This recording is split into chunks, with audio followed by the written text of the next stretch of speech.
Welcome to What is Going Om, for new thought from the edge of Om.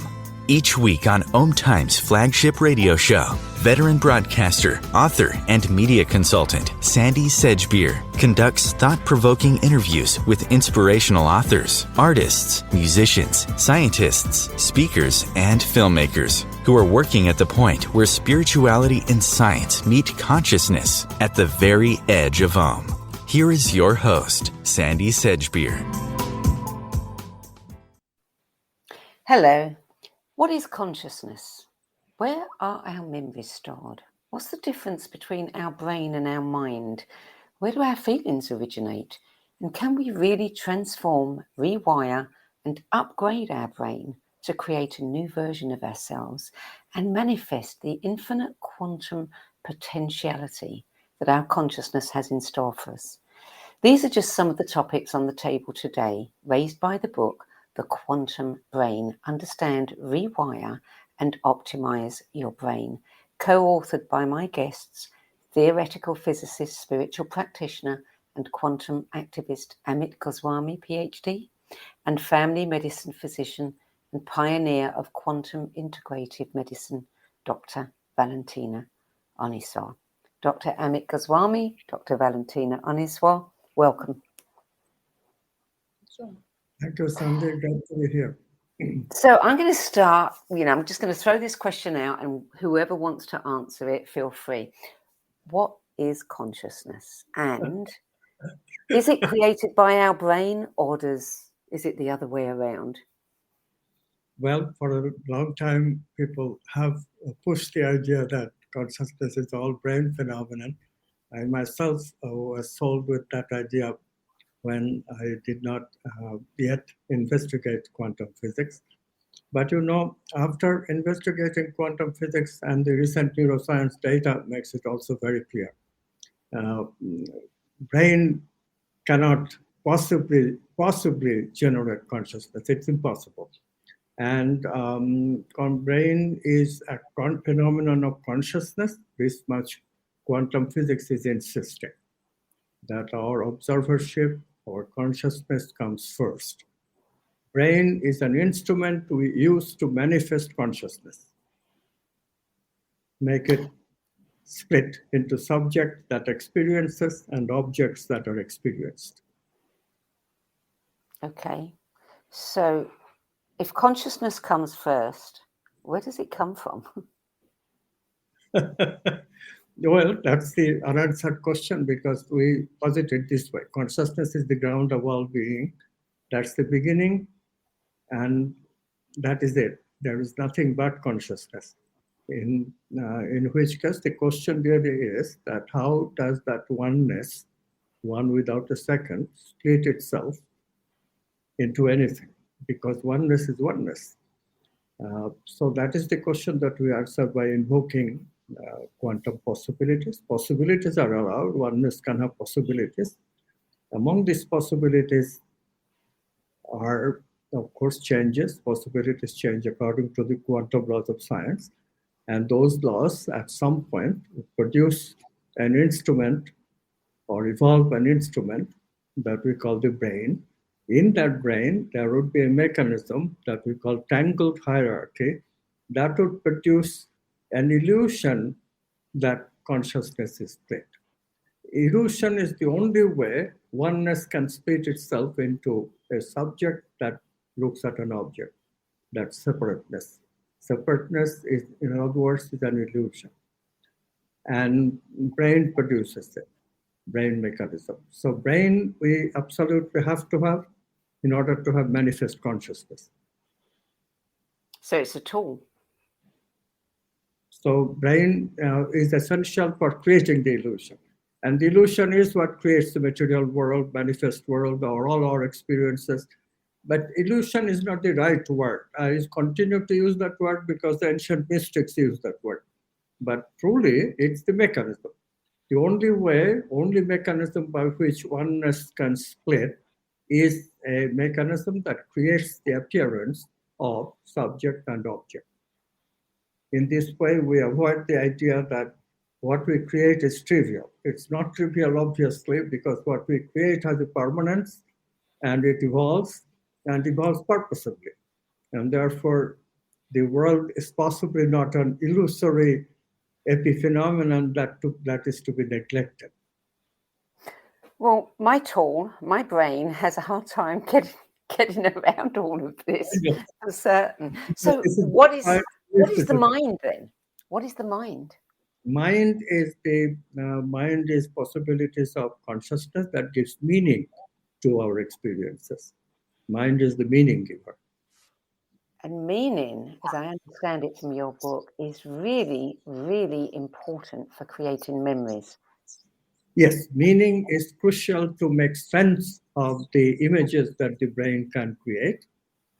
Those images are electrical images. Brain is an electromagnetic apparatus.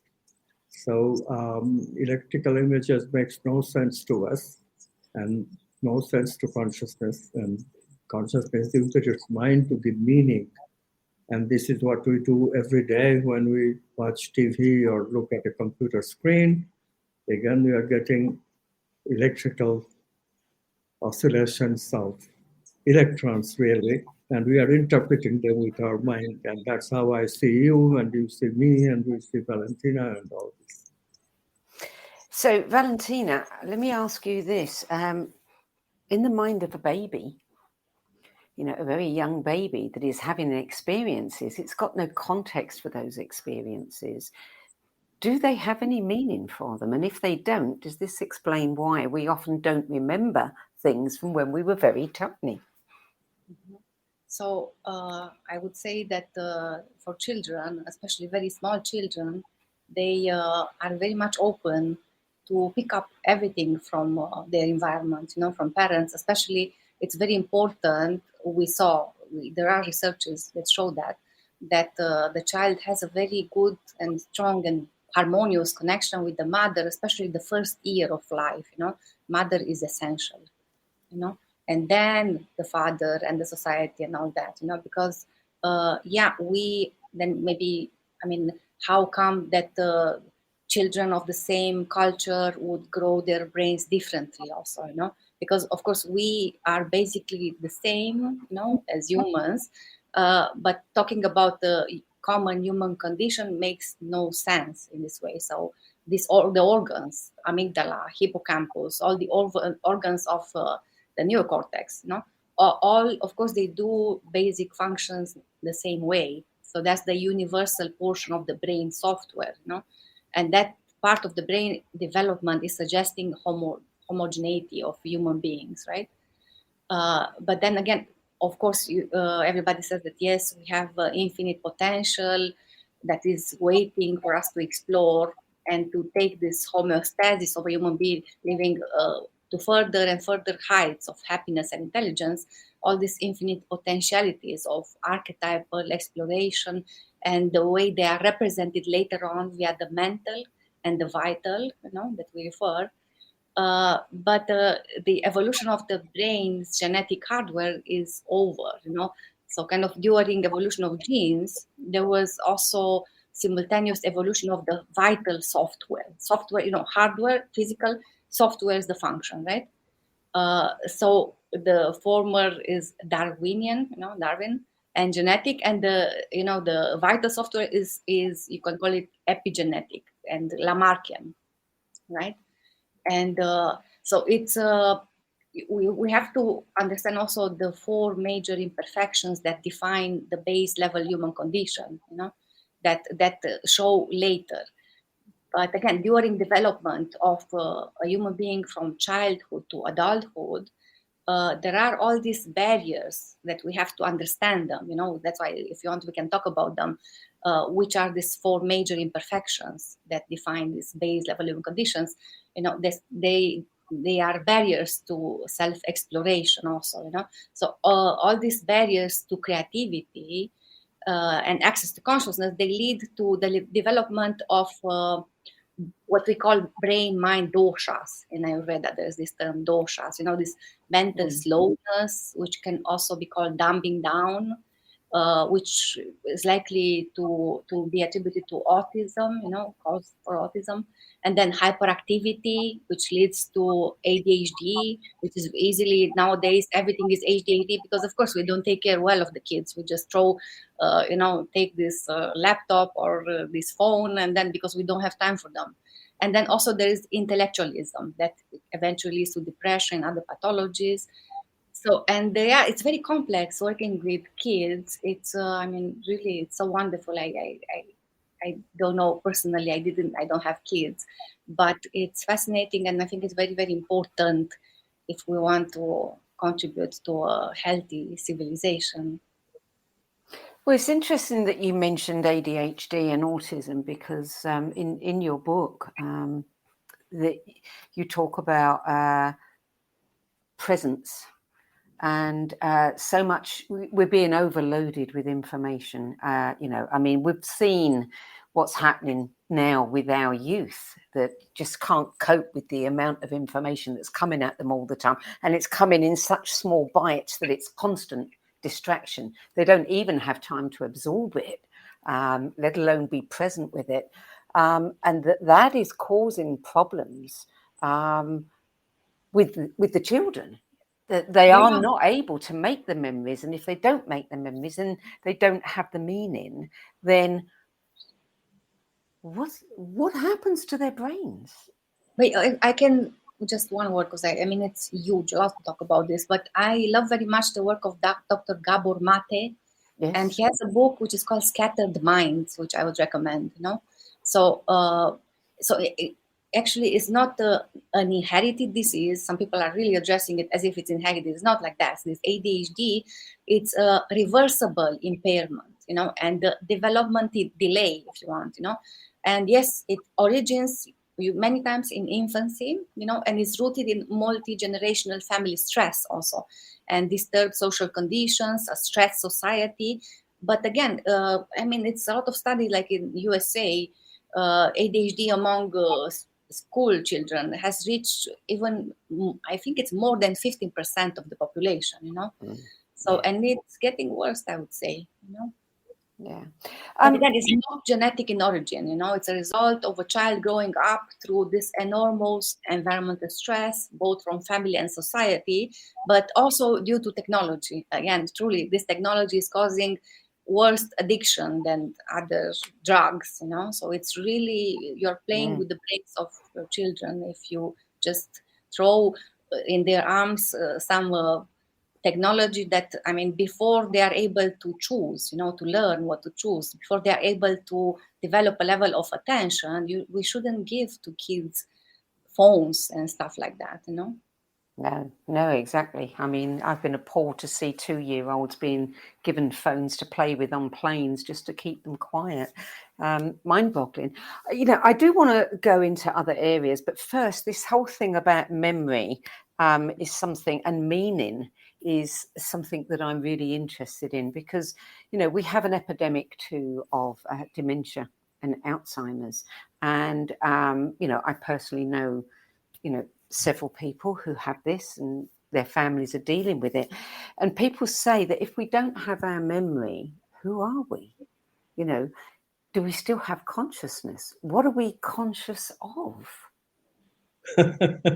Very good question. And we cannot even ask a serious Alzheimer's sufferer to answer the question in any kind of reliable way.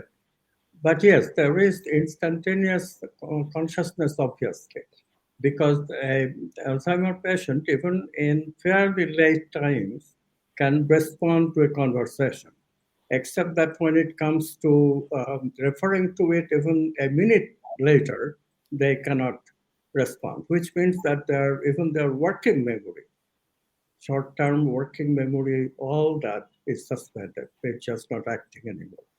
And that is explained. Explanation is rather simple, immediate explanation. Immediate explanation is that the relevant neurons are all covered with these amyloid beta proteins. But what produces the amyloid beta proteins, that is where, of course, theory has made major progress, and this is where we have contributed. Quantum physics suggests that it's the immune system which really gets inflammation and that inflammation, stress really is ultimately responsible. But that's only one of the factors. The other factor is that people today do not use their mind and use their memory making capacity for making new memories anymore. And one system that is not used for a very long time, the immune system has a system by which it recognizes an organ. And those recognition apparatus cannot recognize the organ anymore if the neurons are being used for something else. And this is what the brain does. If you don't use brain for a specific purpose for which it was intended, that portion, then that portion is used for other purposes. But then the immune system has no way of knowing that the brain is doing this, and that's when the immune system miscues and start attacking autoimmune disease. And this is how the inflammation that causes the eventually amyloid beta proteins that covering the neurons get. So we are understanding the mechanism at least. And that means that we can also tell people that, look, you got to pay attention to things as they're intended.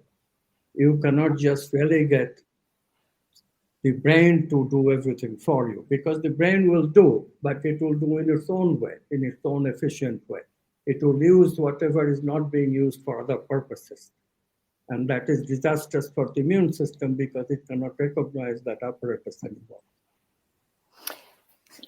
So if somebody has Alzheimer's, and it's not just short-term memory, maybe long-term memory too, has there been any studies done about dreaming? Because I do wonder then, if they're dreaming, do they have a memory in the dream or not? Actually, dreaming certainly can be remembered if we immediately after we wake up from the dream, if we write it down, the dream, and then we can sleep and write it down later. But a little cue is needed. That's memories. There is memory, but there is no associations to remember it. When we make memory in the conscious state, then we use our recall mechanism immediately in order to memorize. So we have not only recalling and augmenting the probability of recall, but also we are using setting up associations which will help us recall the memory. But for dream, there is no associations automatically, because dreams are all memorized after you wake up. Right. Yeah. Sandie, can I add something about this? Yeah. Sandie? Yeah. So do you know that I understand that it's the age for Alzheimer is going less and less. So it's even in the 40s nowadays, So it's something that is very, very interesting to see. And again, the idea is that mind has to be used for processing meaning, So nowadays, everything that we see is very superficial, and the meaning is really lacking. And again, if we want to retrieve something easily, it has to be meaningful to us over time, So that's why we call it dharma, also archetypes in this. So if we live a life without anything, no aspiration, we are not, definitely not on our path, kind of, we are living somebody else's meaning, So what's happening again with the children? It's again processing information, not meaning, Information, you find it online. You are telling to kids and to everybody, And you just have to know how to retrieve it. But again, it's kind of like this information. Again, it's other people's meaning. So what we find on internet, it's other people's meaning, not our own. And then, of course, we remain empty, And then, of course, its information is much harder to remember than when we derive, again, the meaning of it ourselves, we sweat a little bit, So what happens with this information-based approach is that a kid, can learn the subject enough to just ace an exam, for example, But then he or she would rapidly forget this information, So, of course, what's happening in education nowadays, like how many subjects are there that are really useful, So it's education. We have to really, education needs a deep change there, But again, some memory, yes, it's already built in the brain, because our brain comes with some of the memories, such as instincts, and then the negative emotional brain circuits that, again, we need to become aware of them, So this is called the implicit or unconscious, right? And in the quantum model, this unconscious we refer to as the collective unconscious, beyond our ego control, So that, I think, is something that you may find in the dreams analysis also, more or less, And then it's also the memory that we make consciously, for like the conscious or explicit memory, yeah. So part of this explicit memory is called declarative memory, because again, you can declare something about it, So it was raining and it was making me sad, for example, the declarative memory. Okay, and then it's described in neuroscience. Is describing 4 steps of this declarative memory: acquisition, storage, retrieval, and forgetting. But again, before a new memory is made, we need to acquire new information to memorize. And that's the acquisition phase, and so on. But again, I go back and again to this fact that the mind is for processing meaning, and we need to bring this meaning in our societies. It's obvious, and yet at the same time, it was such a surprise to me when I thought about that. And I was thinking about my own memory, and I read hundreds of books, and people are always saying to me, "Well, tell me about that book," and I say, "I don't remember." I might remember one thing, but I do know that when I read something that really, really gets to me, because it really has meaning, that stays with me. So I don't know why it never occurred to me. Also, you'll notice that if you put meaning in something that you are reading with your emotions passionately, that's the key thing. Emotional memory is much easier to retrieve than very dry, just mental memory. Yeah. So there are 2 things: association and feeling association. Yeah. So tell me about the quantum self, because you say quantum science tells us we have 2 selves: the quantum self we're born with, and the ego self we gradually develop. When you talk about the quantum self, are you talking about the soul? Well, they look at the situation again. Oneness is splitting up. Quantum collapse defines the present moment, and that's when oneness is splitting up. But this splitting up produces a self, an identity with the brain, but that identity still has no previous memory, and therefore it is a cosmic identity. There is no identity with anything in the brain yet. And therefore, another process to produce complete forgetfulness, complete stability of the state of consciousness. In the quantum self, you can easily go back to the oneness. But in order to produce a state from which going back to the oneness would be very hard, in other words, the state will become stable, we have to have secondary processing. And that happens because of the memory making and feedback of the memory to perception. So that feedback produces a phenomenon that we call dependent co-arising of conditioned objects and conditioned self. That's the conditioned self that we call the ego. Now, what's the proof of this? Neuroscience has given us beautiful proof of this. The first process, the collapse process, is non-local. Non-local meaning different parts are able to communicate without signals, which means that in that process, the whole brain or many different parts of the brain are involved. Whereas when we are in the ego, then we have constricted consciousness. We literally are considering only conditioned objects, and our self that is looking at conditioned objects is also a very constricted, limited consciousness. And so it is very local. And indeed, neuroscience has discovered that when we are doing a task, our brain alternates between the task-related areas and the self-agency area, which is very localized. Whereas when we are creative, when we are spiritual, when we have a experience of love, intense feeling, positive feeling, then the brain acts like it's many places, and they all are coherent with each other, move coherently with each other like a chorus line. And this coherent movement is a giveaway to quantum movement. So brain literally becomes quantum when we intuit, when we have a creative insight, when we have an archetypal experience like love, when we have experience of any archetype for that matter, like beauty, we look at a sunset, we can get into that quantum self. Whenever we can get into the present moment, we are in the quantum self. Yeah. It's interesting, isn't it, that when we are in love, when we are really feeling that intensity of love and very, whether it's with a partner or in love with our children, we don't have room for anger. We don't have room for hate or war, because we are in this state where we're so happy, we want everybody else to be happy.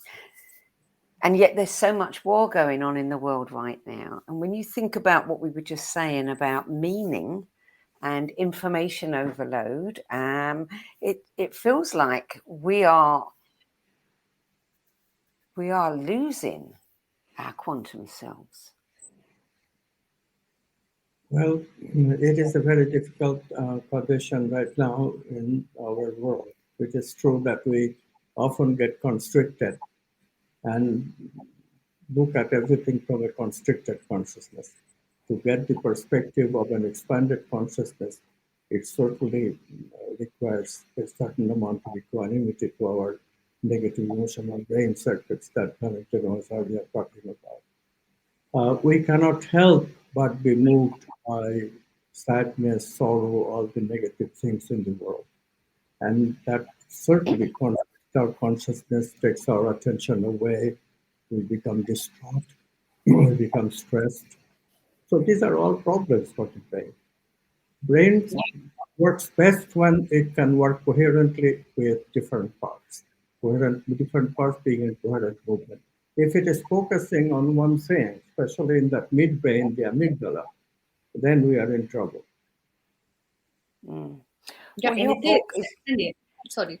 So I think it is because, again, nowadays what you see and all these new waves, even if there are not so many cases and so on, so it's causing a lot of contraction, right? So ego, consciousness, ego is contraction, yeah? And expansion is, again, the signature of non-locality. And as you said, heart, or love, which is a crucial factor in terms of feeling the expansion. And now I see that it's also a test, like for all of us, where we really are, so in the midst of all kind of crises, also diamonds can appear, so now it's kind of the test. How can we really manifest compassion? Can we really have this ability to include others, because again, that's expansion of consciousness, right? And if not, if we choose, because again, this is a choice that we do, even not choosing, it's a choice, so if we allow ourselves to just be dumbed down for all that's happening and stay with the nose only in the news and pick up only the negative things, and we forget what is there under our nose, because again, everybody, we have the heart, so we are not going to lose this quantum self, is there. And the thing is that whenever we get in touch with this quantum self, and again, nowadays we have to pass this test, manifesting creativity in an intelligent way, we are supposed to be intelligent beings, here, and also influence other in an intelligent way. But yes, what we see, it's the other way, it's true. But again, whenever we are in touch with this quantum self, we have an experience of expanse of consciousness, But usually we don't have this encounter in a discernible way. But as you say, you feel suddenly that you want all this happiness and love to the you want this, you want to give this to others, but again, this kind of experiences arise not always, right? So mainly we don't even look what's there under our sunset is still there, How many times we have to look at the sky to see that also, And of course, the brain is limited. We have to be aware of that, But again, we are not going to lose our hearts, and the quantum self is still there, And it's a certain attention which is needed, which is called supramental attention, and that also means recent centeredness to be aware that you're collapsing your choice. You have to really make conscious choices now, much more than in the past, And then again, so yes, heart is again the key of the signature of non-locality. The heart is towards expansion of consciousness, to feel this expansion, because intuition in the thought level, the expansion is quickly blocked by a mental habit of rational thought, but in the heart, especially as a child, and even later, you don't immediately cover it by rational thought, which is, the child is not fully developed yet, So kids, as you see, they are altruistic in nature, right? And again, spending time in nature, trees don't have this kind of constraint. We can learn so much from nature. Vital energy is free. Nature is very helpful. And again, children, if children grow up in a city surrounded only by buildings, you don't get that. And then you don't grow to learn the value of expansion of consciousness in this way. Sorry. Well, your book, The Quantum Brain, is all about understanding, rewiring, and optimizing the brain. And when we come back after the break, we'll dive into that a bit deeper. You're listening to What Is Going On. I'm Sandie Sedgbeer, and I'm speaking with theoretical quantum physicist, spiritual practitioner, and best-selling author, Dr. Amit Goswami, and practicing physician and pioneer of quantum integrative medicine, Dr. Valentina Onisor. And we're speaking about the book, The Quantum Brain. We'll be back with more on your quantum brain after the break. OMTimes TV. Imagine becoming a super influencer. Reinvent yourself, invest in your brand, and then manifest your success with a robust spheric approach. OMTimes Media and Broadcasting offers a unique and multifaceted way to become the spiritual and conscious influencer you deserve to be by putting your message across our powerful platform with its proven record of integrity and excellence.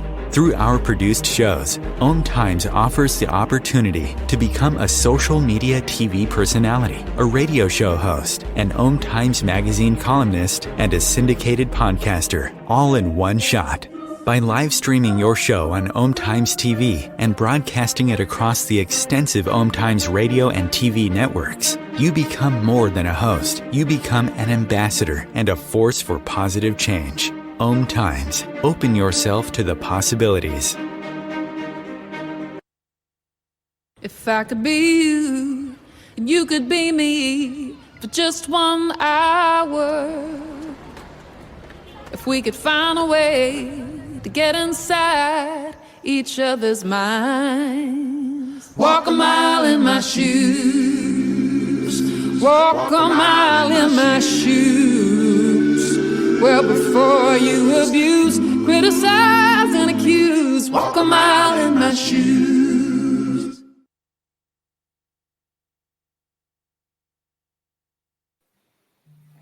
Welcome back. Dr. Amit Goswami, in The Quantum Brain, you write that Freud introduced the concepts of the unconscious and conscious, and in between these two states, there's a twilight zone called the preconscious, which is below the level of the ego. Tell me about the preconscious. Well, this is a discovery, really a fantastic discovery, I must say. The data clearly suggested, data like, they set up two dots at slight angle to each other, and they're lighted by different colors, red and green. And then they're separated, right? So the red color is illuminated for about 150 seconds. And then there's a 50-second gap, and then the green dot is illuminated. Of course, we have persistence of vision, so we see light more or less continuously, but you would expect to see the red for a while, nothing, and then green for a while. Instead, what one sees is that light is moving from red to green, and All of a sudden, in the midpoint, it changes to green. How does it change the green at the midpoint? Because 150 seconds only red, and then 50 seconds nothing, and then only the green light is coming on. So it's certainly not in the midpoint. So this is a mystery that Daniel Dennett actually, in a book, suggested that this mystery suggests that there is editing somehow. But of course, there's no materialist model, there's no brain model which can understand pre-conscious editing. But he was aware that there is something going on which is very interesting. Now, in quantum science, we analyzed, I remember I talked to you about dependent co-arising, this gap between quantum self and ego. That gap has been measured by neuroscientists. It's 500 milliseconds. Okay. I'm sorry, before I said 150 seconds, it's 150 milliseconds. So 150 milliseconds plus 50 is 200, plus 150 is 450. It's still less than 500. So actually what is happening according to the brain model that we have is that the dependent co-arising, that is going on. So what is happening is red, we don't perceive even the red until 500 milliseconds. And then only we'll perceive green. So all that stuff. I mean, 150 milliseconds, if you count it rationally, then red we should see after 500 milliseconds. So 500 milliseconds we must begin to see, and then we should see red, and then nothing, and then should see green. But the secondary processing that is going on, and that processing will have red processing, that is red is going on for 500 milliseconds, but green is starting after only 450 milliseconds. No, I'm sorry, 200 milliseconds. So green also will be in that dependent co-arising phase. So everything is, there is in that 500 milliseconds, both green and red are present. This is the thing to notice. That actually it is not true to say that red first and green. But before we can see anything, both green and red are there. And so what the brain does is to interpret this, or mind, of course, mind and brain together does, is to interpret this in the rational way, halfway. So there must be red, halfway it becomes green. So this kind of pre-conscious editing can only be explained if you take the model that there is quantum self first, then wait for 500 milliseconds for secondary processing, and then only we observe. Then only the ego can really collapse it. Then, of course, the question is, how does the quantum self collapse then? Well, for that, quantum physics has a beautiful answer. We won't go into it in details because it takes too long, but it's called delayed choice. I see now that my choice not only collapses the experience now, but also collapses all the experience that went before, without which I could not have my ego experience. So even as I may be thinking about something and about to react to something else is ahead of that. Milliseconds earlier, 500 milliseconds earlier, the brain is already active. And this has been measured. This was the first warning, that before we have a thought at the ego level, the brain is already active. So somebody who is measuring the brain waves, they could tell from looking at your brain that you will have a certain thought a little later. Okay. So they argued that we cannot have any free will, because how can something that can be predicted can be called free will? But of course, the assumption of the realization that there is quantum self resolves the issue. We have free will, but it's at the level of quantum self. Right. Okay. I think I've got that one. Dr. Valentina, neuroscientists theorize that the limbic brain controls the feelings at the first two chakras, and that this may also have something to do with controlling the immune system and the gastrointestinal system. Can you explain this to me? So I mean, it's first of all to understand what's in the brain, and also what is with these negative emotion brain circuits that are 5 times stronger than the positive, and why all this necessity to create the positive ones, right? And again, immunity, it's a big one to understand. We'll talk more. We will find much more about the immunity in the upcoming book on medicine. But yes, it is related with the third chakra, if you want, the navel area, and the heart, mainly with the heart chakra. So there's a lot of research about this already. But then you said something very, clearly, the first 2 chakras, Muladhara chakra, Svadhisthana chakra, let's say the names, in the root chakra and the sexual area. And indeed, you see nowadays we live in this society where, again, it's sort of survival-oriented society, and it's all what is in it for me. That's again an ego state.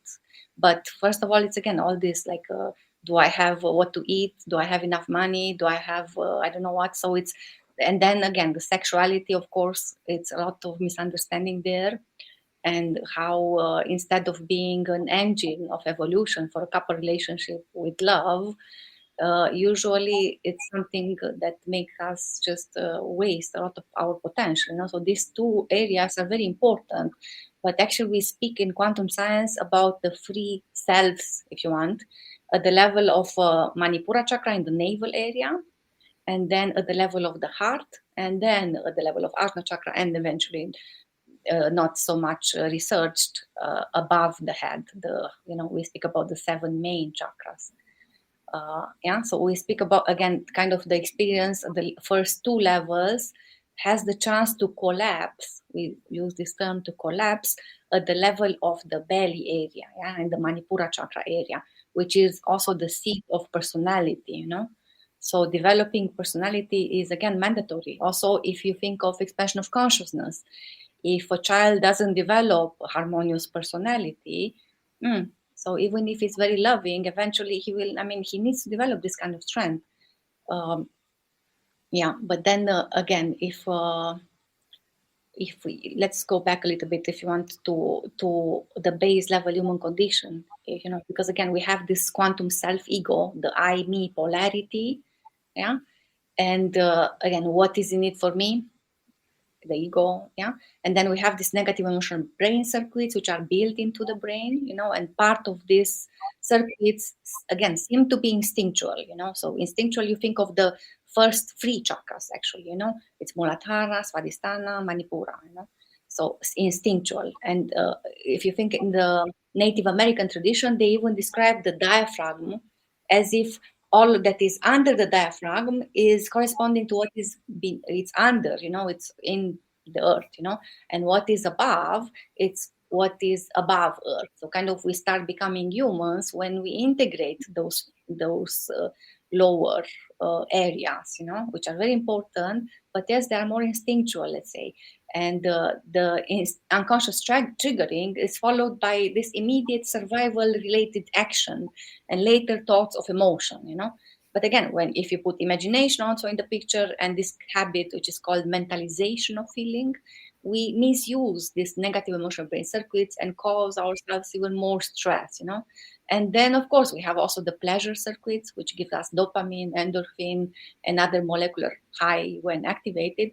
And this can lead to addiction, of course, sexual addiction, but not only, There are opiate drugs that work on the brain like endorphin does, So one habit leads to another, and drug-like addictions are very hard to quit, So again, it's interesting. You can see in the book, everybody. So for reasons of survival, what's happening during our evolution, the brain has taken over the control of these instinctual feelings connected with the lowest 3 chakras, which again relate to maintaining the body and sexual reproduction, And then at the heart level, even the Christian tradition, you have the cross, So it's kind of where the things unite, The heart chakra is about love. And then the brain seems to have instinctualized at least 2 kinds of love, of course, maternal love and romantic love, and even other types of love, actually, love as altruism and so on, And then we have the mirror neurons that enable us to mirror and experience what another person next to us is experiencing, enables us sympathy and a sympathetic response that is called altruism, and so on. It's fascinating how neuroscience, if I'm understanding this correctly, is, for a long time, scientists, there's been a great separation between spirituality and science. And now what you're sharing in your book, the neuroscience, is showing actually that, there is no separation. I mean, Dr. Goswami, you say that quantum science scientizes a different source of memory. The Eastern yoga philosophy has been telling us for millennia, which is reincarnation. And I do wonder how many neuroscientists are accepting this knowledge, easily, because it must challenge everything that they've thought about. Actually, they do accept meditation because there is just so much data that suggests meditation improves the brain in terms of allows the brain to relax, balances the sympathetic and parasympathetic nervous systems. These are all results. They were produced in the 70s and 80s.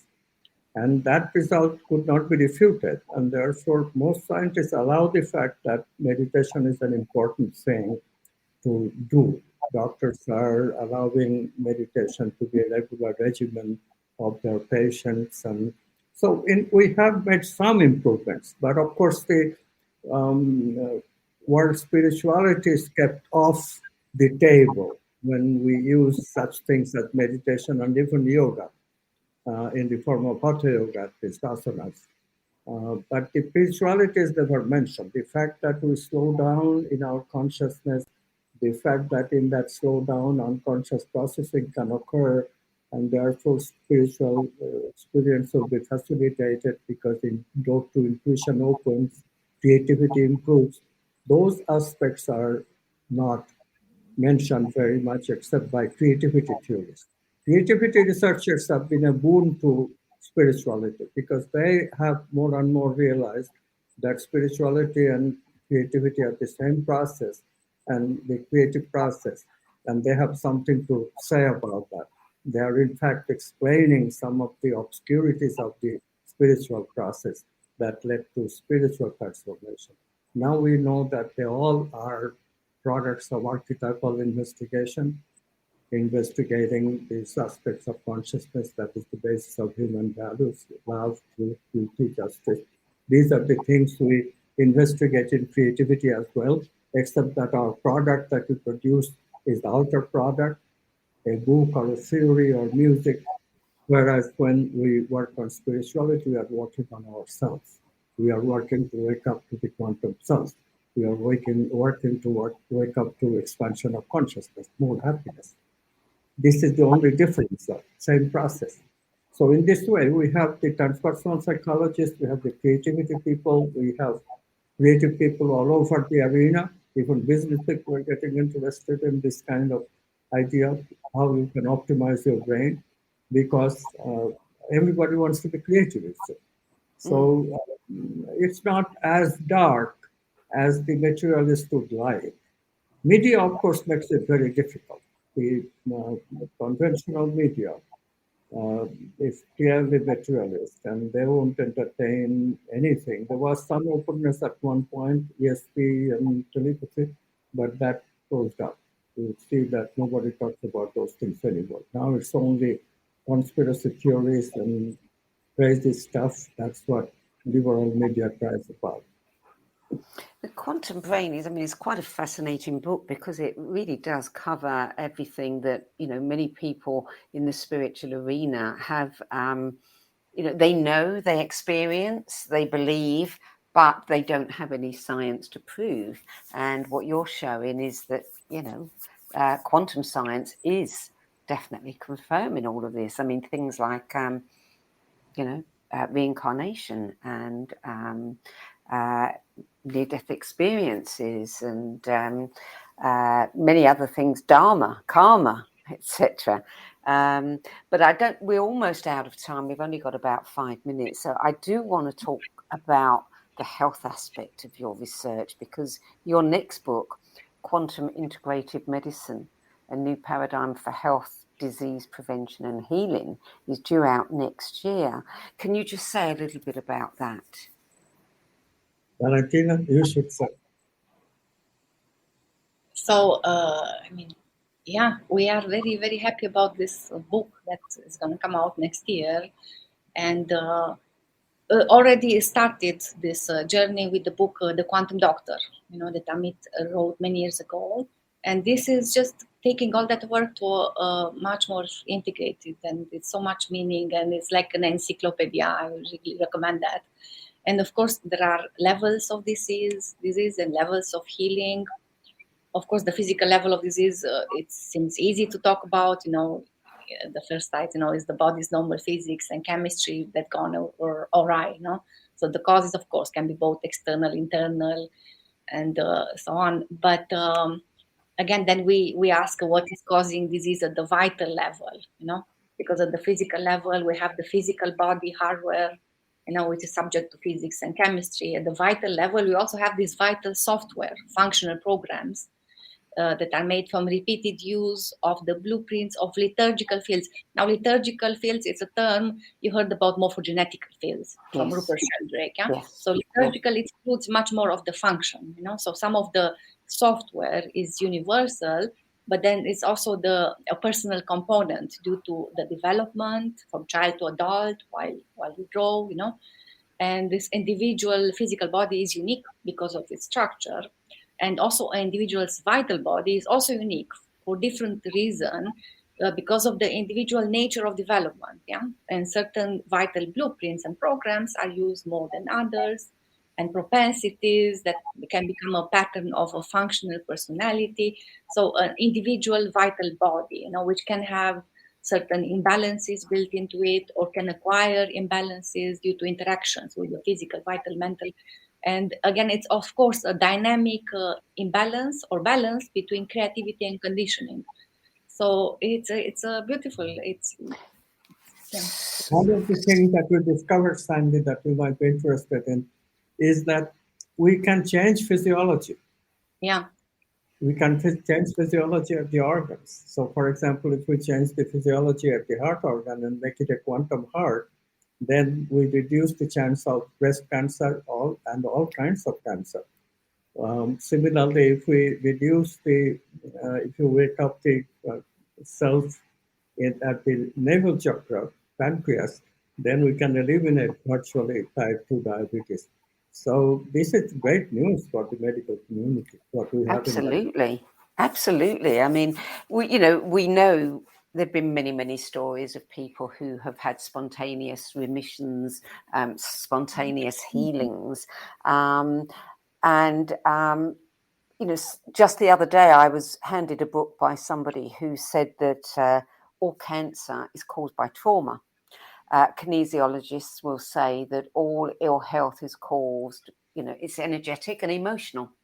And I think that this is bringing us much closer to that, isn't it? That we understand that our emotions, our thoughts, the way we live our lives, and all of the, whether we make positive emotions and memories, etc., as opposed to negative ones, that we are actually changing and our immune system. Of course. And again, mind can create a disease or healing, So often the healing cannot be found even at the level of the mind. But again, it's many times we just we misuse the mind and we create our disease, and which is a message of transformation, actually. But again, the idea is that one has to take a quantum leap. If you say quantum healing, it refers to the supramental level of our bodies. There's a body called the supramental body. And this doesn't exclude the mind. It doesn't exclude the vital also. So this leap to the supramental is fixing all this wrongness of a mental meaning. It's fixing the mental, the also if it's a wrongness in the other levels. So we just need to know how to work with them. So We've got about 1 minute, less than that. Very, very briefly, what is the first and the best thing that we could possibly do to start transforming our brain, transforming our health? Well, creativity, and love. Those And are attention. good. Good. Wow. I mean, I can't wait to read the next book, because I think that we clearly are on the verge of something so spectacular. Now it's time, and we desperately need this information. Thank you so much for joining us today, Dr. Amit Goswami, Dr. Valentina Onisor. It's been a real pleasure to talk to you. I wish we had longer. So, The Quantum Brain, Understand, Rewire and Optimize Your Brain is published by Blue Rose Publishers. And for more information about Amit Goswami's work, and especially your new academy that you've started, go to amitgoswami.org. It is .org, isn't it? It is, yeah. Well, that's it for today. I'm Sandie Sedgbeer. I'll be back at the same time next week with another edition of What is Going On. Till then, it's goodbye from me. Thank you both.